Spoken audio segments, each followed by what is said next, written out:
On va donc laisser la parole maintenant à monsieur Jean-Pierre Arnaud, qui représente l'ADEAL, qui était aussi un partenaire très actif du projet CARIPSAT au cours de ces 3 dernières années. Merci. Madame la représentante du préfet,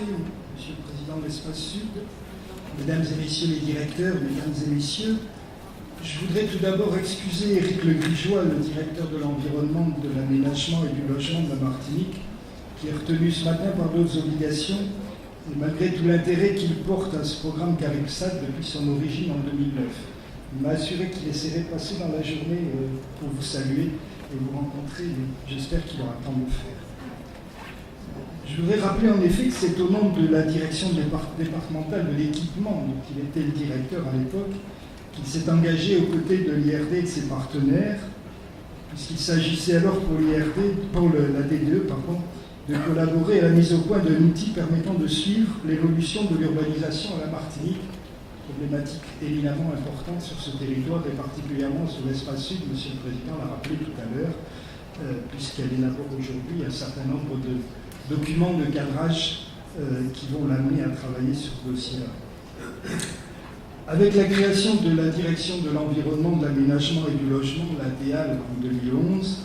c'est évidemment avec une approche beaucoup plus transversale que nous nous sommes intéressés à ce programme, puisqu'il touche à la plupart des domaines de compétences de l'ADEAL, l'urbanisation et l'utilisation de l'espace, je l'ai déjà dit, mais aussi la biodiversité, la gestion de la ressource en eau, les risques naturels, la gestion du littoral et bien d'autres encore. Je suis heureux d'ailleurs de saluer dans la salle un certain nombre de mes collègues de l'ADEAL qui montrent bien que la diversité des thèmes intéresse la diversité des missions de l'ADEAL. Dans ce contexte-là, il est évident que les outils de connaissance du territoire, de connaissance de ses évolutions, sont pour nous un enjeu important. Et je voudrais souligner que ce thème de la connaissance apparaît dans l'intitulé de l'un des services de l'ADEAL, en l'occurrence celui que j'anime, puisqu'il s'appelle Connaissance prospective et développement territorial. Donc cette transversalité des sujets, cette globalisation finalement des problématiques qui sont prises en charge par le programme CARIPSAT, on la retrouve évidemment dans la diversité des partenaires qui ont accompagné l'IRD dans cette aventure. Et le mot aventure ne me paraît en effet pas trop fort pour caractériser ce programme. Aventure d'abord parce qu'il a mobilisé un grand nombre de partenaires, de la Caraïbe bien sûr, mais aussi de Guyane, de métropole, voire de plus loin en Europe. Aventure ensuite, donc je l'ai dit, par la diversité des thèmes abordés, des disciplines scientifiques et des disciplines techniques aussi qui sont concernées par ce programme. Aventure enfin parce que ce projet avait l'ambition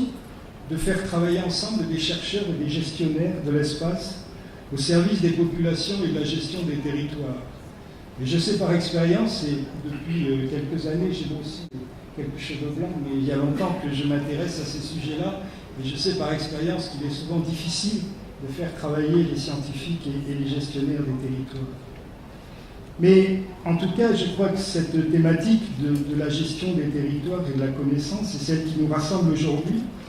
puisque le thème de la conférence du satellite aux décideurs nous ramène bien à cet objectif opérationnel de ce programme CARIPSAT.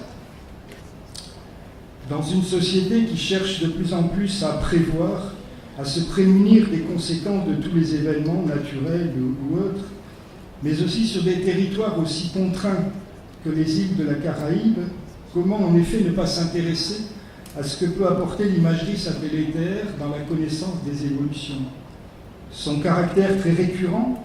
la précision sans cesse accrue des images en font un outil a priori intéressant dans la connaissance des évolutions lentes, comme l'évolution du trait de côte par exemple, ou la dynamique des biocénoses marines, ou l'urbanisation aussi, mais aussi dans la mesure des impacts de phénomènes exceptionnels comme les cyclones, et ce sont les résultats du programme sur ces différents thèmes qui nous seront présentés tout à l'heure. Alors bien sûr, ce programme CARIPSAT ne va pas apporter aux gestionnaires que je suis, entre autres, des outils clés en main qui vont nous permettre, en appuyant sur un bouton ou en lançant un programme informatique, de répondre à toutes les questions qu'on se pose. Toutefois, ces apports méthodologiques permettront certainement de progresser dans la connaissance de notre environnement et des dynamiques qui sont à l'œuvre. Je crois aussi, et c'est aussi l'intérêt de ce programme, qu'il ouvre sans doute des champs nouveaux de collaboration avec les États voisins de la Caraïbe, en parfaite cohérence d'ailleurs avec le financement obtenu au titre des fonds Interreg. Et je voudrais pour conclure, et laisser la place plutôt aux exposés, remercier tous les acteurs de ce programme et souhaiter que les présentations qu'ils vont nous faire de leurs travaux ouvrent de nouvelles perspectives de collaboration entre tous ces acteurs pour que l'action publique au service de ces territoires de grande valeur que sont nos îles de la Caraïbe soit fondée sur une connaissance toujours meilleure des phénomènes naturels, sociaux et économiques qui y sont à l'œuvre. Voilà, je vous remercie de votre attention.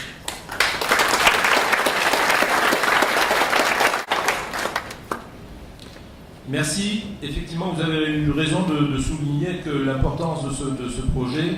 était dans le fait d'essayer de rapprocher les scientifiques et les décideurs. J'ai la chance, je dirais moi-même, de ne pas être chercheur et d'être ingénieur, donc d'être un petit peu entre les deux, justement, pour pouvoir réaliser ce genre de rapprochement. Et je sais effectivement combien les scientifiques aujourd'hui sont contraints de publier avant tout, et donc n'ont pas nécessairement l'esprit tourné effectivement vers les gestionnaires des territoires, qui eux-mêmes donc ont des difficultés pour trouver les informations dont ils ont besoin pour pouvoir conduire leurs décisions, etc. Donc ça a été un des objectifs principaux de ce projet. On n'y a pas réussi, évidemment, et tout reste à faire, comme toujours, mais on a fait un premier pas dans cette direction, et je crois que de ce côté-là au moins, c'est une bonne chose.